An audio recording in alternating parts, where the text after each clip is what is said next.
Qadrli qarindoshlar, Sharq Turkiston xabar agentligining xabarlar programmasida ko'rishinglarni qizg'in qarshi olamiz. Tuvanda tafsiliy mazmunni diqqatingizga sunamiz.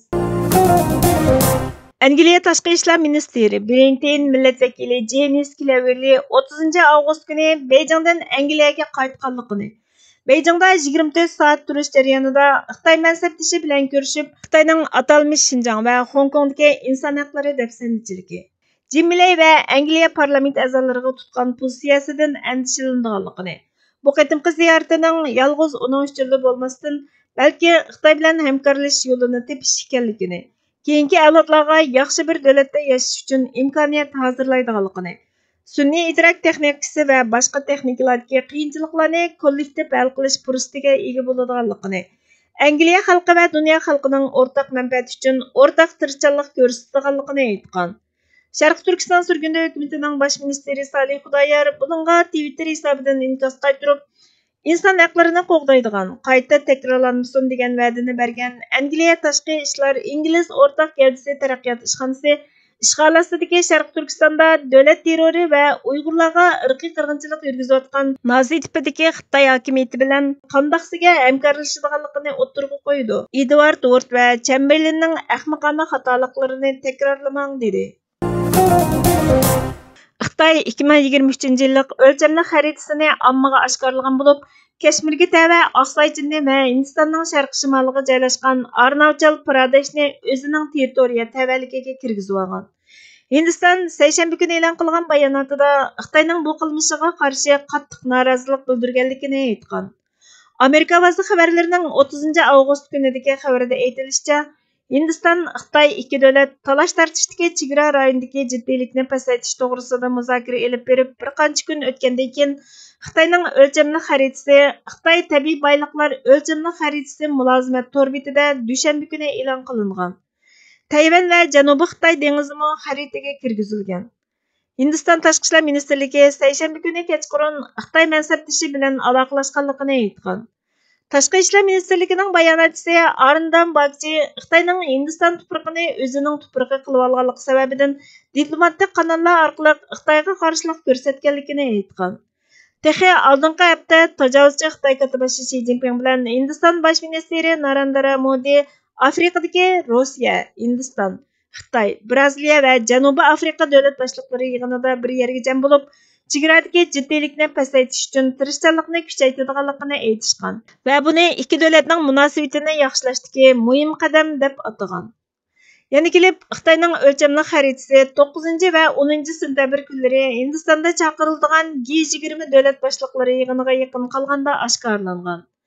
O'ksitchi parlament partiyasining parlament a'zosi Manish Tiwari seshanba kuni Modi hukumatining Xi Jinpingning G20 davlat boshliqlari yig'iniga qatnashmasligini astoydil o'ylashi kerakligini aytgan. Tahlilchilarning qarashicha, Xitoy hozir Hindistonning 2000 kvadrat kilometr zaminini ishg'ol qilib olgan. Yevroasiya xabar to'rining 28 avgust kunidagi xabarida aytilishicha, Nikkei Asiyaning Kabuldan kelgan mutaxassislarning so'zlari naql qilingan dokladga qaraganda, Xitoy Afg'onistondagi ortgan ta'siriga tayanib, yerlik va rayon xarakterlik manfaatiga tahdid deb qaragan Afg'onistondagi Uyg'urlarni kontrol qilishni xohlaydi ekan. Xitoy shirkatlari, G'arb davlatlari O'rta Osiyoga ochilgan eshik deb biladigan bu Janubiy Osiyo davlatining tabiiy boyliqlari va konchilik mahsulotlarini qazish uchun fursat izlamoqda ekan. Afg'onistonning davlatlik xabar agentligi baxtarning bildirishicha, yil oyida Taliban hokimiyati Xitoy Afg'oniston kon pishiqlab ishlash va savdo shirkati fanining Afg'onistonning tok ishlab chiqarish, seminut ishlab chiqarish va saqliqni saqlash qatorliq sohalarga taxminan 350 million dollar mablag' soladiganligini e'lon qilgan. Birinchi oyda Talibanlar Xitoyning atalmish Xinjiang O'rta Osiyo neft va tabiiy gaz shirkati bilan Afg'onistonning shimolidagi Amu daryo o'ymonligidan neft olish to'g'risida kelishim tuzgan. Bu kelishim Talibanning 2021 yili 8 oyda Kabulni qaytarib olgandan buyongi tunji kelishimnomasi bo'lib, har yili 150 million dollar mablag' solishdan boshlanib, 3 yilda jami 540 million dollarga yetgan.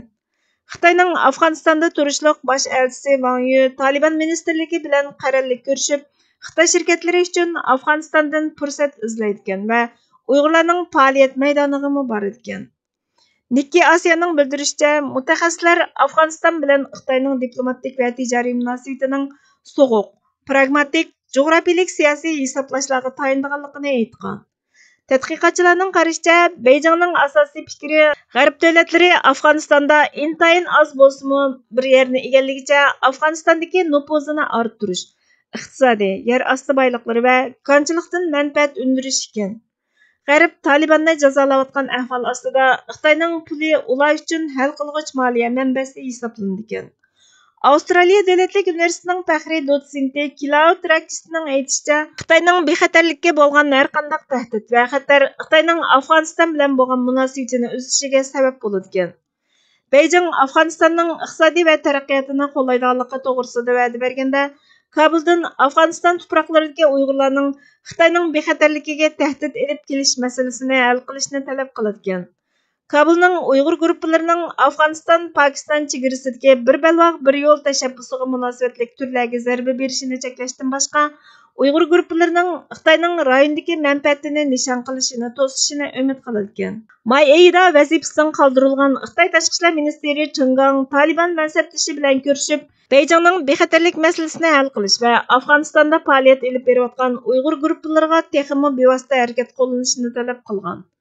Taliban har qanday Uyg'ur kuchlarining tuproqida siyosiy va boshqa faoliyatlarni olib berishini rasmiy cheklasimi, ammo yanala ko'rmasga soladi ekan. Birlashgan Davlatlar Tashkiloti bexatarlik kengashining iyun oyida e'lon qilgan doklatiga qaraganda, Turkiston Islom partiyasining 300 nafardan 1200 nafargacha a'zosi bor bo'lib, atalmish Şinjanning sharqi shimoli bilan chegaralanadigan Afg'onistonda yolg'iz qurol-yarog'ga erishib qolmay, boshqa faoliyatlar bilan shug'ullanishga ishlatadigan baza qurgan. Xitoy yana Turkiston Islom partiyasi bilan hamkorlashuvchi tashkilot deb bilingan Tahrik-e-Taliban Pokistoni va Iroq Sham Islom davlati Kabuldimi tahdid his qiladigan. Afg'onistonning bir sobiq bexatarlik amaldori Turkiston Islom partiyasiga qiladigan besim uni muhim raqibi bo'lgan Iroq Sham Islom davlatining holatiga keltirib qo'yishdan ansiraydiganligini, buning Afg'oniston davlatiga ig'ir xiris elib keladiganligini aytgan. Darhaqiqat, vafodorlik kishining odamiylik axloqining sinoq tashi. Vatan sevgisi, vatanga xizmat. Vatanni azizlash bo'lsa, vafodorlikning sinoq tashidir.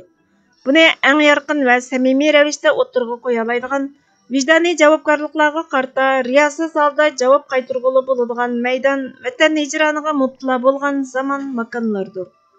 Navoda sizda tipirlash to'xtagan, o'zga yurtning, o'zga iqomatgohlarning qog'oz yuzidagi vatandosh qilganlik rasmiyatlari xotirjam bir elda qo'soq to'qliqi yoki shuning alakchiligiga bog'lanib o'tayotgan umr sizni vatanga vafodorlik ko'rsatishdan to'sib qo'ysa, aksicha vijdoniy mas'uliyatlaringizni suslatishdan boshqaga yaramasa, ishdan keladigan vafochilik sukutni buzdira olmasa, sadoqatga chaqira olmasa, bu sizdagi kishilik xarakterining allaburun vafodorlikdan yo'qsizlashib bo'lganligini ishoratlaydi.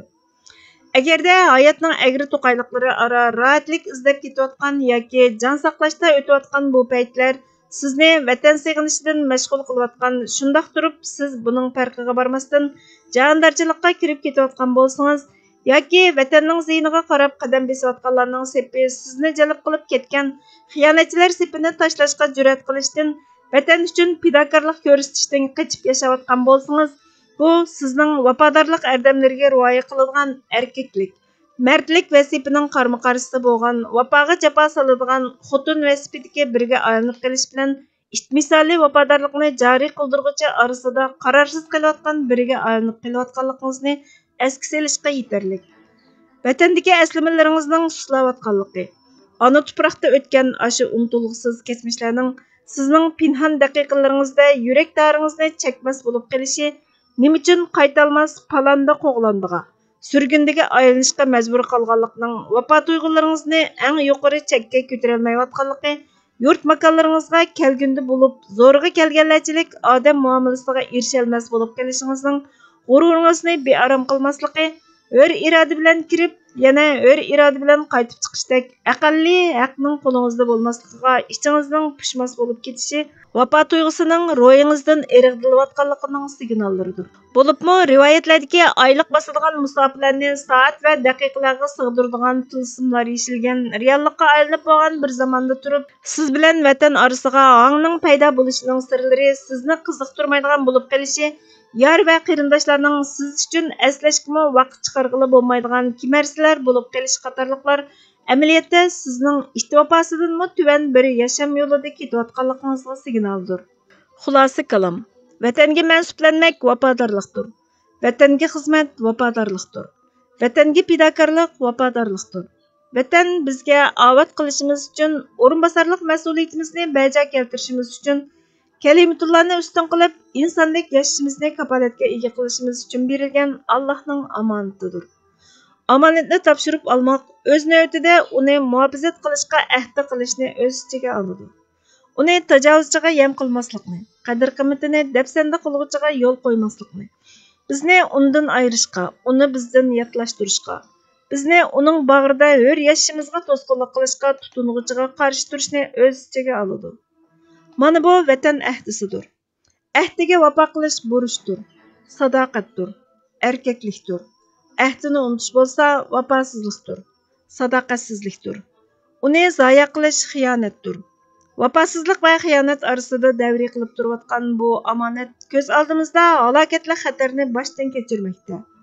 Omonatlik vatan ifodalab bo'lg'isiz darajada qabohatlik davrlarni boshdan kechirayotgan bu kunlarda ahdisini esiga olgan haqiqiy sadoqatparvar soyitlarini sig'inmoqda. Hurlik yo'lida qinini oqqizgan, barliqini fido qilgan qahramon shahidlarini yod etmoqda. Ularning izbosarlaridan vafo mizoniga o'ltirg'izg'ili bo'ladigan jarangliq sadoni kutmoqda. Tajovuzchilarning dahshatlik dafsandichiliklariga qarshi o'zini muhofazat qilishga barliqini atagan vafodorlik shuuri o'lmagan sodiq qo'shinini saqlab turmoqda. Bo'lmadi deganda duch kelayotgan xatarning ritmi bo'lsa-mu, astiltishga yaraydigan bozorning ahvoliga qarab emas, xatarning darajasiga qarab ish tutishni. Buningdanmi adashga yuzlanayotgan xatarga oldin tug'an silishni biladigan avangardlarni. Vafodorlikning qavash-chaqliq haqqoniy pozitsiya bilan bo'lsa, sahib chiqishni o'ylaydigan vafokor vatan mansuplarini kutib turmoqda. Borxon Muhammadning chaylanayotgan Vatan ahdi nomli maqolasidan elindi. Bizga vaqt ayirganingiz uchun ko'pdan-ko'p rahmat. Kelar qitimqi programmamizda ko'rishguncha Allohga omonat bo'lgaysizlar.